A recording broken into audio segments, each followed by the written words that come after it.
আসসালামু আলাইকুম। আর একটা নতুন ব্লগ ভিডিও নিয়ে আপনাদের সঙ্গে হাজির আমি তৃষ্ণা। আমার প্রতিদিনের মতো যে সমস্ত কাজকর্ম করি সকল আপুদের দেখে আমি ইন্সপায়ার হয়ে গেছি।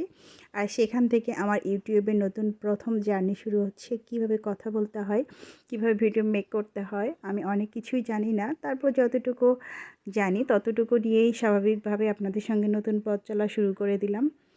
তো এরকম ঘরের তো একটা নারীর অনেক কাজকর্মই থাকে, তারপরও একা হাতে কখন কিভাবে কাজ করলে কাজটা দ্রুত হবে সেই চেষ্টাই করি আমি সব সময়। আর এখানে আমার ছেলে জ্বালানা দিয়ে রাখছে, আর জ্বালানার আলোটা টিভিতে যায় দেখে ও আসলে জ্বালানটা বন্ধ করে দিয়েছে। তো যেহেতু এখনও অনেকটাই বেলা আছে এই জন্য জ্বালানটা খুলে দিলাম। আর এখানে এই তো আমার মুরগির বাচ্চাগুলো, তো মুরগির বাচ্চাগুলোকে আমি আসলে ছাদে রেখে আসবো কিছুটা সময়ের জন্য, কেননা আমি এখন ঘর ওয়াশ করব।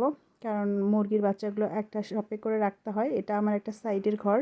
কারণ এই ঘরে যেহেতু আমি মুরগি রাখি সেহেতু প্রতিদিনই পরিষ্কার করতে হয়। যদিও মুরগিটা আমি মেঝেতে রাখি না, একটা বস্তায় করে রাখি। আসলে গ্রামে বলতে গেলে এটা একটা মফস্বল জায়গা, পুরো শহরও না গ্রামও না, এরকম একটা জায়গা যেখানে আমি সব কিছুই করতে পারি।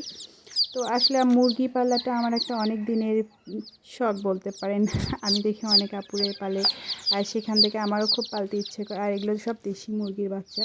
তো এক হাত দিয়ে ক্যামেরাটা ধরেছি, এই জন্য বাচ্চাগুলোকে আসলে ঢালতে পারি না। আসলে আমার ক্যামেরাম্যান বলতে কেউ নেই, আমি নিজে যতটুকু পারতেছি নিজে ধরে আপনাদের সঙ্গে শেয়ার করতেছি। আর এই তো মুরগির বাচ্চাগুলোকে আমি ছাদে দিলাম।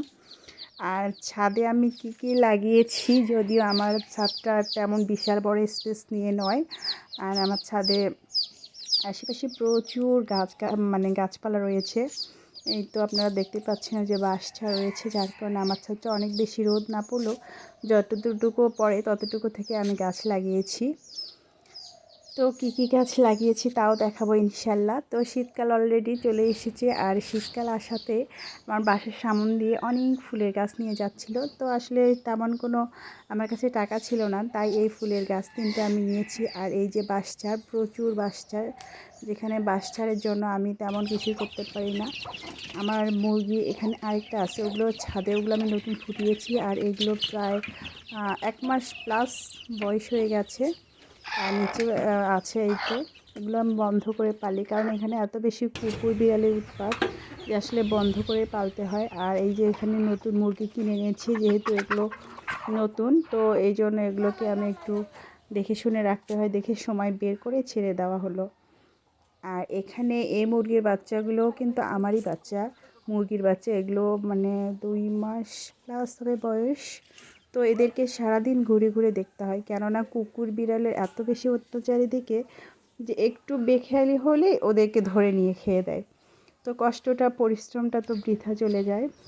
আর আমি এখানে অনেক গাছপালা লাগিয়েছি, যেহেতু আমার বাসার স্পেসটা অনেক বড়। মাশাআল্লাহ, বাসার স্পেসটা আমার অনেক বড়। আর ওই তো আমার বাসা, আর এপাশে আমি কিছু গাছ লাগিয়েছি, এই যে এগুলো হচ্ছে মরিচের চারা লাগিয়েছি। তো যদিও আসলে বাসার মধ্যে বললাম না, রোদ নেই, একদম রোদ নেই আমার বাসায়, কিন্তু একদম ছায়া গাছগাছড়া দিয়ে একদম বদ্ধ একটা পরিবেশ আমার বাসাটা। তারপর যতটুকু রোদ পাই, আর ছোটো দিন তো যার কারণে আসলে বেশি রোদ না পাওয়াতে গাছগুলো তেমন উন্নতি নেই। এখানে আমি টমেটোর চারা লাগিয়েছিলাম। তো এই তো আমার মুরগি বেড়াচ্ছে, আর মুরগির জন্য কিন্তু আমি নেট দিয়ে ঘিরে দিয়েছিলাম। তারপরেও দেশি মুরগি এতটা চালাক যে কেমন করে যেন উপর দিয়ে চলে আসে। আর এখানে এই তো আলু সিদ্ধ ডিম রান্না করতেছি, রান্না করে রাখতেছি। যদি এক হাতের রান্না বান্না বললাম না। আর আমার কিন্তু গ্রামীণ যে চলাফেরাগুলো, মাটির চুলোয় রান্নাবান্না, লাকড়ির চুলোয় রান্নাবান্নার জন্য আমার বেশ মজা লাগে, তরকারিটা কিন্তু বেশ সুস্বাদু হয়। আর এখানে এই তো আমি কাপড় ধোয়ার জন্য একজনকে নিয়েছি, সে কাপড়গুলো ধুয়ে দিচ্ছে। কারণ বললাম না, ধুয়ে রাখলে পানি ঝরে থাকলেই আগামীকাল শুকোতে দেওয়া যাবে, না হলে আরেক অবস্থা। আর এদিকে আমার শাশুড়িকে লাগিয়েছি, সবাই কিছু না কিছু আমরা কিন্তু কাজে ব্যস্ত। আর সবাই মিলে কাজ করলে কিন্তু কাজটা তাড়াতাড়ি হয় এবং সহজ হয়। আর এদিকে আমি বারবার এসে আবার আলুগুলোকে নাড়া দিচ্ছিলাম, ডিমগুলোকে দেখতেছিলাম সিদ্ধ হলো কি না। আর আলুর ডাল ডিম রান্না করব, যেহেতু শীতকালীন আলুর ডাল ডিম কিন্তু আমরা অনেকে পিকনিক করেও খাই, ঠিক সেরকম করে খেতে ইচ্ছে করলো অনেক দিন।